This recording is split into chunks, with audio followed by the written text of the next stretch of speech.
Telepon dari Lina datang tepat ketika aku sedang menyiapkan kopi pagi di apartemen kecilku di Semarang. Rina, semuanya hancur.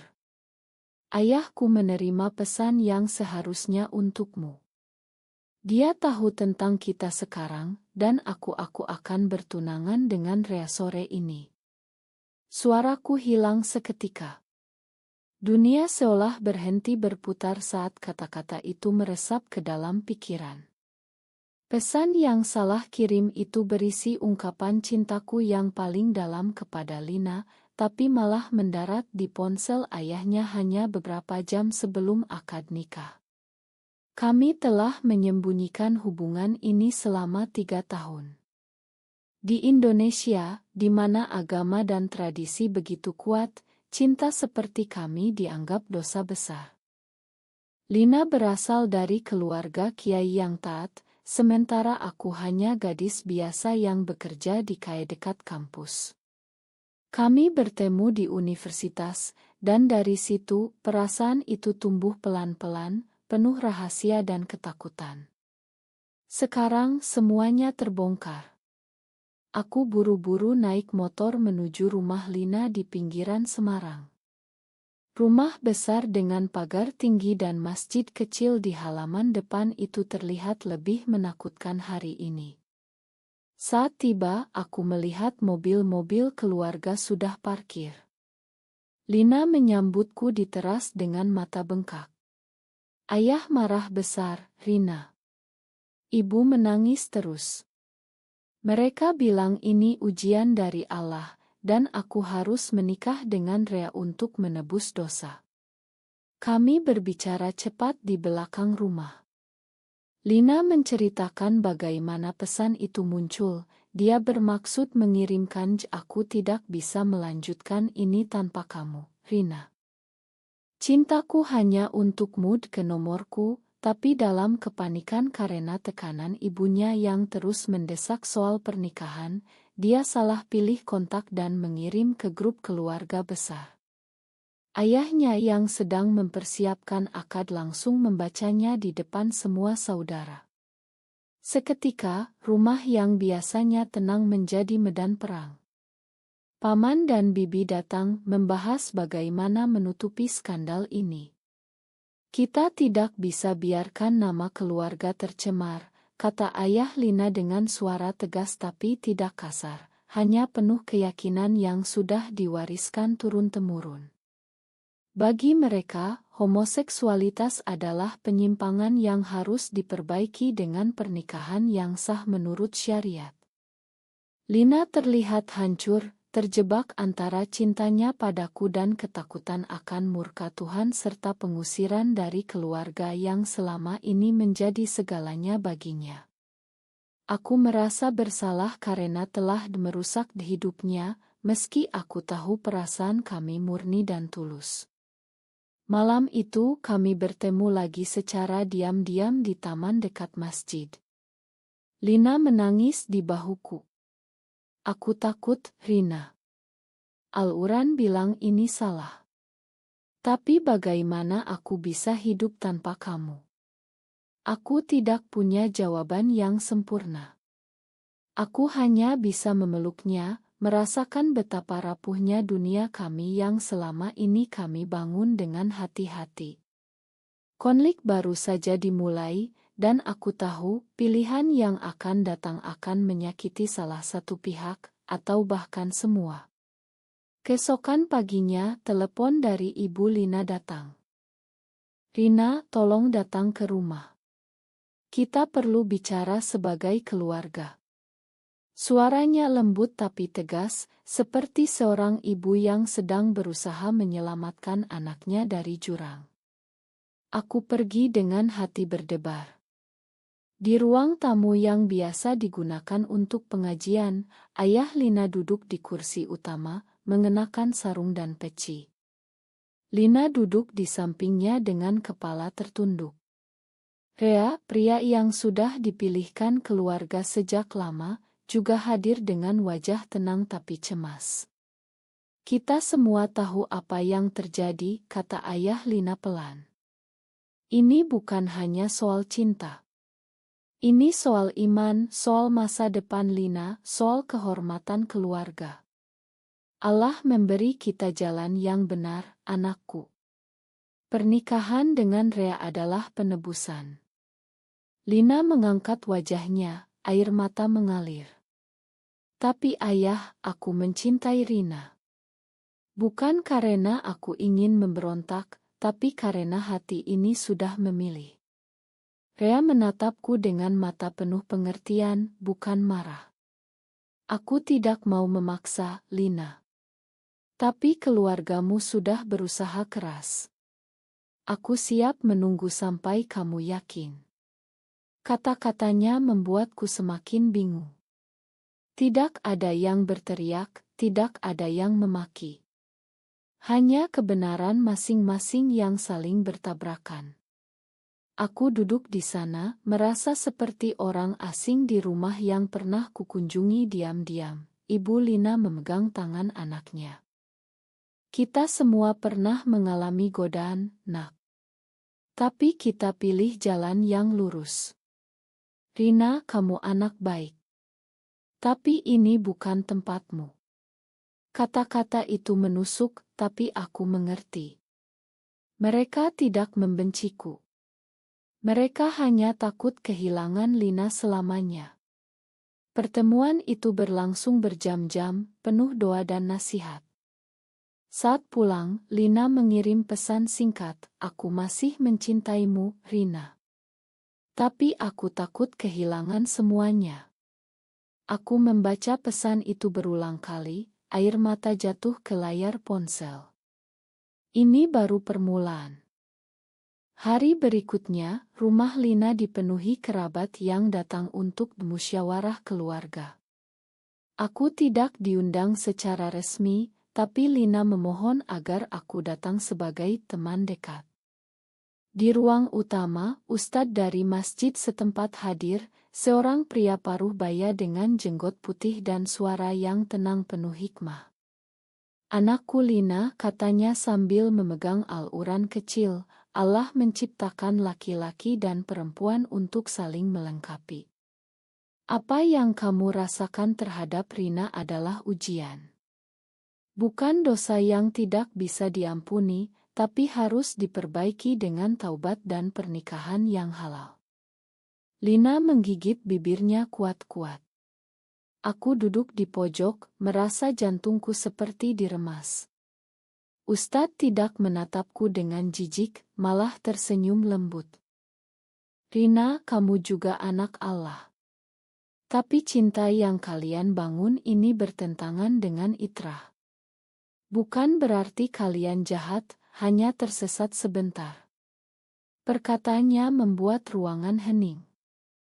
Ibu Lina menangis pelan. "Kami tidak mau Lina menderita di akhirat. Kami sayang dia, Ustadz. Makanya kami pilihkan Rea, anak yang saleh dan sudah kami kenal sejak kecil." Rea mengangguk pelan.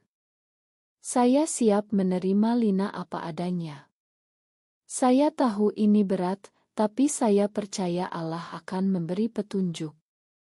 Lina menoleh padaku, matanya penuh permintaan maaf. "Tapi Ustadz, bagaimana kalau perasaan ini bukan godaan? Bagaimana kalau ini bagian dari diri saya yang Allah ciptakan?" Suaranya gemetar, tapi berani. Ayah Lina menghela napas panjang. "Kita tidak boleh mempertanyakan kehendak Tuhan, nak. Kita hanya bisa taat. Kalau kamu menikah dengan Rea, keluarga akan tetap utuh. Rina bisa tetap menjadi temanmu, tapi tidak lebih." Aku merasa dada sesak. Mereka tidak mengusirku, malah memberi tempat. Tapi tempat itu terasa seperti penjara bagi cinta kami. Setelah Ustadz pulang, Lina menarikku ke kamar lamanya yang masih berbau minyak kayu putih. "Rina, aku bingung sekali. Semalam aku sholat tahajud sampai subuh. Aku minta petunjuk, tapi hati ini tetap memanggil namamu. Aku memegang tangannya erat. Aku tidak mau memaksamu, Lina. Kalau kamu pilih keluarga, aku akan mundur. Tapi aku takut kamu menyesal seumur hidup. Kami duduk berjam-jam, berbicara tentang masa lalu. Malam-malam kami bertemu di pantai, surat-surat cinta yang kami bakar karena takut ketahuan, mimpi kami untuk pindah ke kota besar di mana mungkin lebih mudah. Tapi kenyataan Semarang yang kental dengan nilai agama membuat mimpi itu semakin jauh. Sore harinya, Rea datang lagi. Dia mengajak Lina jalan-jalan di taman kota untuk bicara berdua. Lina pergi, tapi sebelumnya dia memelukku diam-diam di belakang rumah. Tunggu aku, Rina. Aku masih berusaha. Malam itu aku pulang dengan hati hancur. Di apartemen, aku membaca ulang chat lama kami. Setiap kata cinta sekarang terasa seperti duri. Besok adalah hari akad nikah resmi.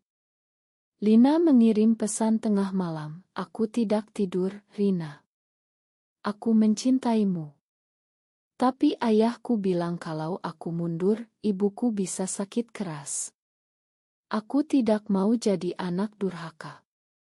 Aku menangis sampai pagi. Konflik semakin dalam. Keluarga Lina tidak jahat, mereka hanya ingin melindungi anaknya dengan cara yang mereka yakini benar. Dan aku hanya ingin Lina bahagia, meski bahagia itu mungkin bukan bersamaku. Pagi akad nikah tiba dengan hujan gerimis yang membuat udara Semarang terasa lebih berat. Aku berdiri di luar masjid kecil dekat rumah Lina, tidak berani masuk. Lina mengirim foto dirinya memakai kebaya putih sederhana, wajahnya pucat di balik hijab. Aku di sini, Rina. Tapi hatiku di sana bersamamu. Pesan itu membuat lututku lemas. Di dalam, upacara berlangsung. Rea mengucapkan ijab kabul dengan suara mantap, Lina hanya mengangguk pelan. Keluarga bertepuk tangan, tapi aku tahu Lina menangis di balik senyumnya. Setelah akad, Lina berhasil kabur sebentar ke belakang masjid. Kami bertemu di bawah pohon mangga. Aku sudah menikah secara agama sekarang, Rina. Tapi aku belum bisa lepas dari kamu. Air matanya bercampur hujan. Aku memeluknya erat, merasakan tubuhnya gemetar. Kamu tidak salah pilih, Lina. Keluargamu butuh ini. Aku mengerti. Tapi dalam hati aku hancur. Lina kembali ke dalam, dan pesta kecil pun dimulai. Aku pulang sendirian, membawa luka yang semakin dalam. Beberapa hari kemudian, Lina datang ke apartemenku malam-malam. Rea tahu semuanya. Dia bilang dia mau memberi waktu, tapi keluargaku mendesak kami tinggal serumah. Kami duduk di lantai, berpegangan tangan. Lina bercerita tentang perdebatan dengan ibunya. Ibu bilang kamu sudah bersumpah di hadapan Allah, Nak. Jangan rusak semuanya demi perasaan sesaat. Lina menangis. Tapi Rina, perasaan ini bukan sesaat. Ini sudah 3 tahun. Aku mendengarkan tanpa memotong. Aku tahu Lina sedang terpecah. Di satu sisi, dia ingin taat pada keluarga dan agama yang dia cintai sejak kecil. Di sisi lain, dia tidak bisa bohong pada hatinya. Aku sendiri mulai merasa bersalah. Mungkin aku yang terlalu egois mempertahankan hubungan ini. Mungkin seharusnya aku mundur sejak awal. Tapi bagaimana caranya melupakan seseorang yang sudah menjadi bagian dari jiwa? Minggu berikutnya, kami bertemu lagi di kai kecil dekat pantai. Lina datang dengan wajah lebih tenang, tapi matanya tetap sedih. Ustadz bilang saya harus berusaha lebih keras berdoa. Rea juga sabar sekali. Dia tidak pernah memaksa. Aku tersenyum pahit. Dia pria baik, Lina. Mungkin dia memang jodohmu. Lina menggeleng. Jangan bilang begitu. Aku masih mencintaimu. Percakapan kami semakin panjang, penuh air mata dan pelukan diam-diam. Lina mulai bercerita tentang mimpi buruknya. Dia melihat dirinya di neraka karena meninggalkan agama, tapi juga melihat dirinya hidup tanpa aku dan merasa kosong. Aku mendengar semuanya, merasakan beban yang sama beratnya. Konflik ini bukan hanya tentang dua orang. Ini tentang seluruh keluarga, keyakinan, dan masa depan. Aku mulai bertanya pada diriku sendiri, apakah cintaku ini benar-benar membahagiakan Lina, atau justru menyiksanya? Malam itu, Lina pulang dengan janji akan mencoba hidup sebagai istri Rea. Tapi sebelum pergi, dia mencium pipiku pelan. Tunggu, aku tetap, Rina. Aku belum menyerah. Aku menatap punggungnya yang menjauh di bawah lampu jalan. Hati ini semakin berat. Bulan pertama pernikahan Lina berlalu seperti kabut tebal. Aku mencoba menjauh, bekerja lebih keras di KAI, tapi setiap malam Lina masih mengirim pesan. Rea baik sekali, Rina. Tapi setiap kali dia memegang tanganku, aku membayangkan tanganmu. Kata-kata itu membuatku bahagia sekaligus hancur. Suatu malam, Lina datang lagi ke apartemenku, wajahnya pucat. Ibu Rea menelepon tadi. Mereka ingin cucu segera. Tapi aku tidak bisa, Rina. Setiap kali aku mencoba dekat dengan Rea, aku merasa seperti mengkhianatimu. Kami duduk berpelukan lama. Aku merasakan Lina semakin kurus. Keluarganya terus memberi nasihat agama. Ustadz datang setiap minggu untuk pengajian khusus bagi Lina.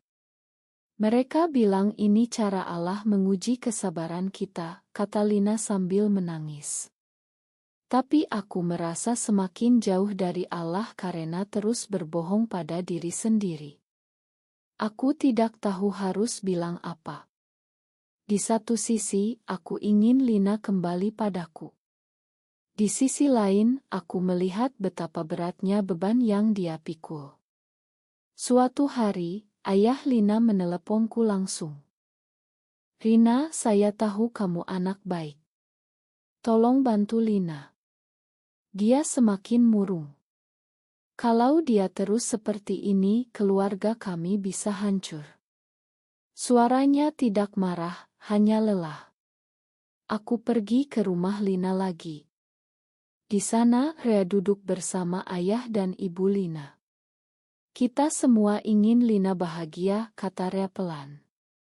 Kalau dia perlu waktu, saya akan beri. Tapi saya tidak mau dia menderita sendirian. Lina menatapku dengan mata penuh permintaan. Rina, tolong katakan yang sebenarnya. Apa kamu masih mau aku? Ruangan hening. Aku menarik napas dalam. Aku selalu mau kamu, Lina. Tapi aku tidak mau kamu kehilangan keluargamu karena aku. Perdebatan pun dimulai lagi. Ibu Lina bicara tentang surga dan neraka, ayah tentang tanggung jawab sebagai anak. Rea bicara tentang kesabaran dan cinta yang dibangun perlahan. Lina di tengah, menangis tanpa suara. Malam itu, Lina memilih untuk pulang bersama Rea. Sebelum pergi, dia berbisik, aku akan coba lebih keras, Rina. Untuk kita semua. Aku pulang dengan hati yang semakin kosong. Konflik ini semakin dalam, bukan lagi hanya tentang cinta, tapi tentang siapa yang harus berkorban lebih banyak. Ketegangan mencapai puncak ketika Lina akhirnya memutuskan untuk berbicara terbuka di depan seluruh keluarga besar. Di rumah ayahnya yang penuh kerabat, Lina berdiri di depan semua orang. Aku mencintai Rina. Bukan karena pemberontakan, tapi karena itu yang membuatku merasa hidup. Tapi aku juga mencintai kalian semua. Aku tidak tahu harus pilih mana. Suasana langsung hening. Ayah Lina menunduk lama. Kamu sudah menikah, nak. Ini bukan lagi pilihan. Rea berdiri, suaranya tenang. Kalau Lina tidak bahagia, saya rela melepaskan. Saya tidak mau memaksa. Ibu Lina menangis keras. Jangan rusak semuanya, nak. Kita sudah berusaha keras menjaga nama baik. Aku yang hadir sebagai saksi merasa seperti berada di pengadilan hati. Setiap kata yang terucap adalah kebenaran dari sudut pandang masing-masing. Tidak ada yang salah. Hanya berbeda. Lina menatapku lama. Rina, aku memilih untuk tetap menikah dengan Rea. Tapi aku tidak akan pernah berhenti mencintaimu. Aku akan belajar menerima ini sebagai ujian. Kata-katanya seperti pisau. Aku mengangguk, air mata jatuh. Aku mengerti, Lina. Aku akan mundur. Kamu harus bahagia. Malam itu kami bertemu terakhir kali di pantai. Kami berpelukan lama di bawah bulan. Makan aku, Rina. Aku gagal menjadi kuat untuk kita. Aku mengusap rambutnya. Kamu tidak gagal. Kamu memilih jalan yang kamu yakini benar. Itu sudah cukup. Kami berpisah dengan hati yang penuh luka, tapi juga penuh pengertian. Beberapa bulan kemudian, aku mendengar Lina sedang hamil. Keluarganya bahagia. Aku tersenyum dari kejauhan. Cinta kami tidak hilang, hanya berubah bentuk. Aku mulai belajar hidup sendiri, menerima bahwa kadang kebahagiaan datang dengan kehilangan. Tahun berlalu. Aku masih di Semarang, mengelola kai kecilku sendiri. Lina sekarang ibu dari seorang anak laki-laki yang lucu. Kami tidak lagi bertemu, hanya sesekali bertukar kabar lewat pesan singkat yang penuh sopan santun. Keluarganya menerimaku sebagai teman lama. Rea menjadi suami yang baik, sabar dan pengertian. Suatu hari, Lina mengirim pesan panjang, Rina, aku bahagia sekarang. Tapi ada bagian dari hatiku yang selalu milikmu. Terima kasih telah mengajariku bahwa cinta bisa datang dalam banyak bentuk, dan tanggung jawab adalah bagian dari cinta itu sendiri. Aku membaca pesan itu sambil tersenyum pahit. Perjalanan kami penuh luka, tapi juga penuh pelajaran. Aku belajar menerima kehilangan, Lina belajar bertanggung jawab atas pilihan yang dia buat. Tidak ada pemenang, tidak ada yang kalah. Hanya manusia yang mencoba hidup dengan hati yang jujur. Di akhir perjalanan ini, aku sering bertanya pada diriku sendiri, apakah mengikuti hati selalu benar jika akhirnya melukai keluarga dan keyakinan yang selama ini menjadi pondasi hidup? Atau justru pengorbanan demi agama dan tradisi adalah bentuk cinta yang lebih mulia? Kamu yang menilai.